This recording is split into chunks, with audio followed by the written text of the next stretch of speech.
Welcome to my first video over here on the Nomad Moto Vlog.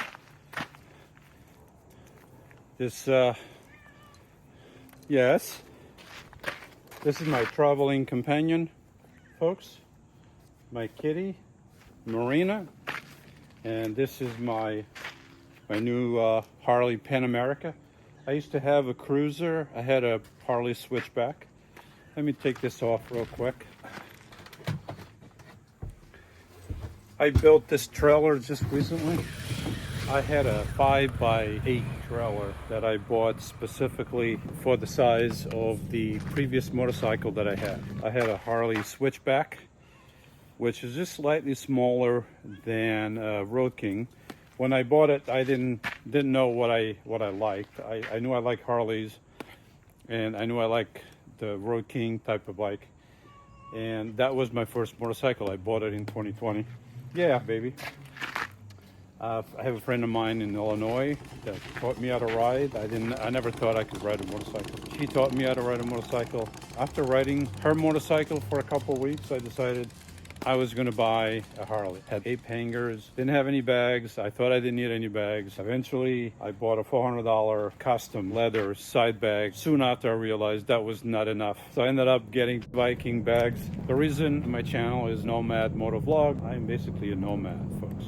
I work a few months, and then the next 7-8 months, I go out west, and I camp on free land, mostly BLM and National Forest, and other places, fish and wildlife, and anywhere in between that's free. Mostly, I really don't like to pay, and there's so much free land out west that you don't have to pay. So I had to go to the dealer a few weeks ago, more like a month ago, over a month ago. I had to go there a couple times with my motorcycle. I had some problems with the starter switch, and I installed a new one. And while I was there looking at the motorcycles, they tried to sell me this motorcycle, and I'm like, no, I maybe, I don't know. I really liked it, but I liked my Harley. I mean, the sound. If you've ridden the Pan America, or if you listen to the Pan America compared to a cruiser, especially when the baffle has been taken out, it's night and day. The weekend after, I finally gave in. I'm like, okay, all right, let's see what happens. And they did the paperwork, and they traded my other motorcycle. They ended up giving me the same that I paid for the motorcycle 3 years previously. So I think it was okay. I mean, it wasn't cheap. By the time I was done with everything, I got the extra 3-year VIP, Elite, whatever, Ultra, where I don't have to pay anything for maintenance or anything that happens with the motorcycle mechanic-wise. And then I have a couple other things, including tires. I got the panniers, and I really like them. I didn't want the sports bags or the sport panniers or the malleable bags. I forget what they're called. If I'm gonna get this motorcycle and bags, I want space. And believe me, I use this to go to the store and get supplies while I'm parked here. So that's my trailer, that's my camper. I made it myself. It's all documented on my other channel.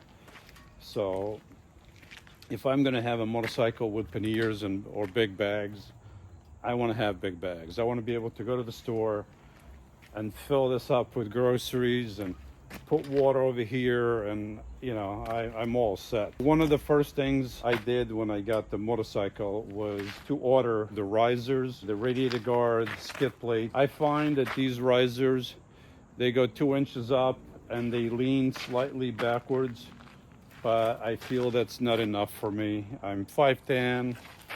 I can ride and I put my feet down comfortably with the seat in a high position, but to ride and to feel comfortable over here with the cockpit, I like the seat in the down position.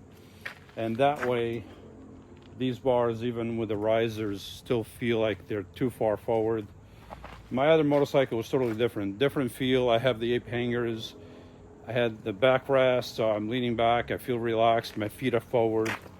This one, I'm leaning forward still a little bit, even with those risers. My feet are in a different position. Obviously, it's a different motorcycle, but it's got a lot of power, as you probably know. 140, 150 horsepower, does 141 miles an hour. Not that I've tried yet. Maybe out there in the desert somewhere I'll try. I bought a whole bunch of Denali lights, and I'm gonna put the D4s in the front and the B6, I believe, something like that. The ones over here on the fork, I'm gonna put those in there, and then in the back I have lights that go over here on the license plate, and I think for the back is that's it. And I have the big horn, I forget what it's called, the sound horn, the big whatever it's called. So yeah, so far I like it. You know, it's a different motorcycle than what I was used to, but it cruises like a dream on a highway. I mean, it just cruises. And it's got hand warmers, which I didn't have on the other one. I have cruise control, which I didn't have on the other one. And the other day I was stopped at a light, or a stop sign or a light, slightly uphill, and I just occurred to me, I'm like, you know, those new motorcycles, they have the hill right assist or hill assist brake, whatever it's called. You just pull on the brake back until you feel a vibration. And I'm like, I wonder if mine has that. So I pulled on the brake, and sure enough, I felt the vibration. I let go, and the bike didn't move. The only problem with that I see is if there's vehicles behind me already stopped, it's probably okay. But if there's nobody behind me, I would be worried about doing that, because somebody's coming behind and they don't see a brake light on. They may ram into you, so I would be careful with that. But yeah, I like it. The little kickstand there, or as they call it, the Jiffy stand, whatever. I kind of like it. I think it's too far forward. At times like this here, where the ground is not even, it feels like the motorcycle wants just to tip over. You know, I feel like the motorcycle is going to tip over. So I wish it was like in a different position, but you know. And speaking of tipping over, about soon after I got it, I was right here in the morning. I was going to work, and I was being a little cocky with this motorcycle, and I was putting my foot on the other peg, swinging my leg over, and before I put my foot on this peg, I would straighten up the motorcycle, and then I would sit down. Well, one time, hold on, baby, I'm gonna get you. So one time I did that, and the motorcycle went past, you know, kept coming, and I'm not worried still. You know, I've done that many times, and then it went past a certain point where I thought everything was still okay, and then all of a sudden it was not okay. I had to let the motorcycle go down.